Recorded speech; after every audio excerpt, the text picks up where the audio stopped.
Alam niyo po ba kung ano yung sinasabi nila na Domingo de Ramos or Palm Sunday? Do you know what it is? O di kaya yung washing of the feet. Ganun din po yung madalas natin madinig na sinasabi na Paschal Triduum. Yan. O di kaya yung Paschal Vigil or Vigilia Pascual. O di kaya yung Sirio Pascual. Yan, marami po yan.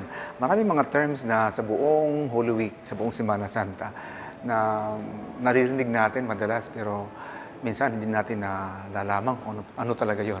Yan.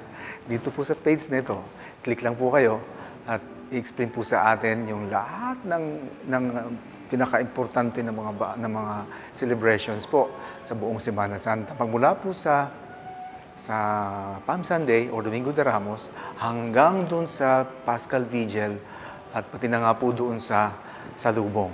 Yun, sa buong Easter.